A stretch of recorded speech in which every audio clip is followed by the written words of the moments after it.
Okay, guys. I'm gonna go off a little bit, and I obviously post heck of stuff all over my Facebook and Instagram and the things that concern me, but I'm gonna go in on this one. I am all about protecting our kids, and recently I just made a post about AB 1915, which is the Safety Act, which is what they're trying to put in place for our schools to basically criminalize a teacher and make it illegal for them to communicate to the parents the mental health or sexual health that their kid may be going through. Now I get that there's parents that may not be receptive to whatever their kid might be going through, whether it's, gay or sex or, anything in that case, but to strip all parents' rights away is not the route to go. They're basically taking the counselor out of it and putting a health worker in instead. So I made a post about that. I listed the seat members that you can call as a parent and say that you oppose this bill, no, on AB 1950. But I just have the SB 1414, which is even worse. This is the bill that they are fighting, the LGBTQ community is fighting. I'll say some members, not all of them, are fighting. This bill will make it a felony to purchase a child for sex. This is where and how far we have come. They want you to think that all LGBTQ rights are discriminatory, in a sense, if they come down to protecting children. So I posted a video on my story of this woman's testimony on why she opposes it. And she's saying that it will basically indiscriminately go after LGBTQ because she said like 9% or something like that of sexual offenders who have been caught doing illegal activity happen to be LGBTQ. So you're just repeating a stat that says LGBTQ, a certain percentage, are currently being caught doing illegal activity with a minor. That is her defense on why this bill should not be pushed through, because then it would give them harsher penalties. And my point is, I don't care about LGBTQ. That's your right. You have the ability and drive to go the direction that you want to go in your life. But everybody's issue is what is being pushed on our children. The rights that are being taken away from parents in the name of protection.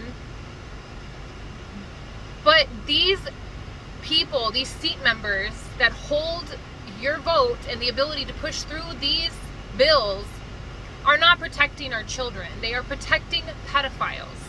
And Scott Wiener has been one to do this for years to come. Newsom has backed him. Buffy Warwick, I think, or whatever her name is, out of Oakland.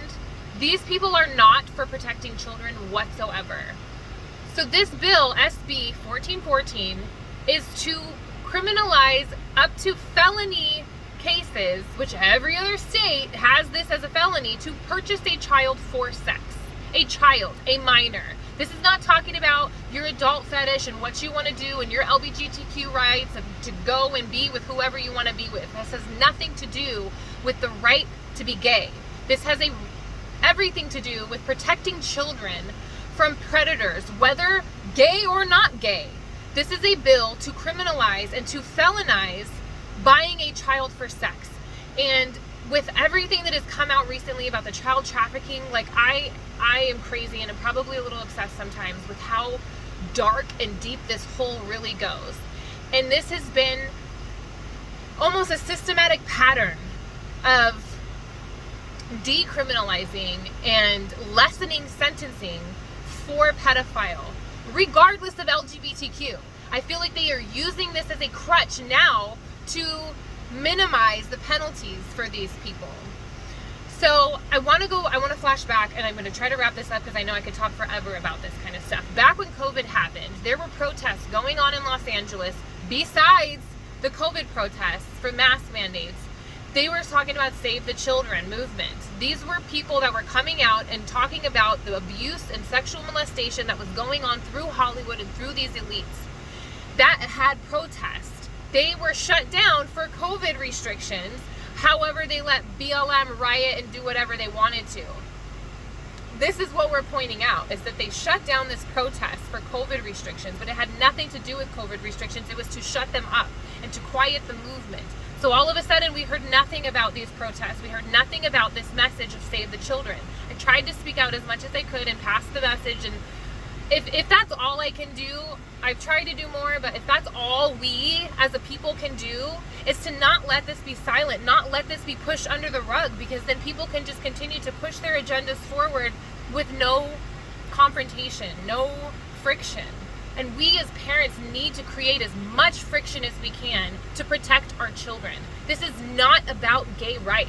This has nothing to do with gay rights. They are using this, and I've even heard a lot of gay people in the LGBT community that are speaking out that they are being used to further a pervasive and perverted agenda.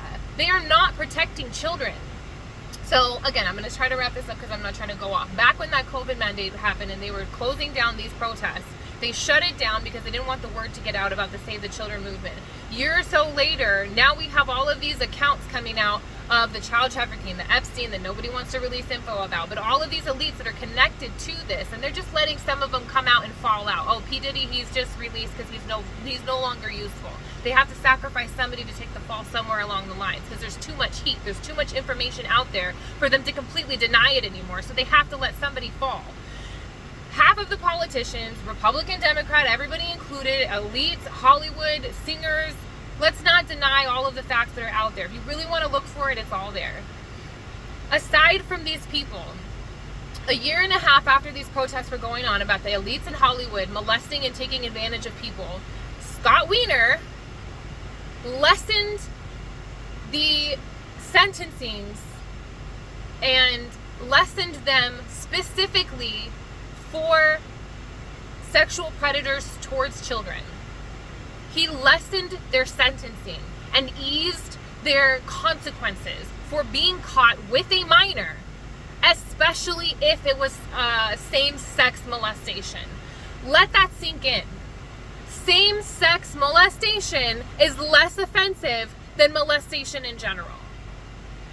And coming from somebody who has a background like mine and who wants to protect my children more than anything in this world from predators and from molesters, let's get it straight. This is not about gay rights. This is about molesting children.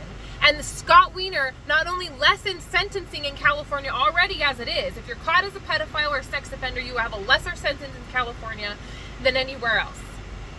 So not only did he do that, I think personally, to protect his elites in Hollywood from getting busted for the things that they've already been encountered for and were about to get busted for. So let me lessen the sights for them.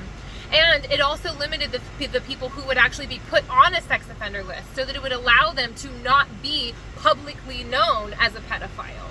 So he's protecting them. And that was a couple years ago. And here we have these bills now coming to face at the height of this LGBTQ movement. Now be aware that there are LGBT and gay people who are against the same movement that is being pushed on our children. It's excessive and it's way too much. Way too much. The school and counselors and things like that that are not chosen by the parent should not be involved in pushing a child through any type of mental health crisis.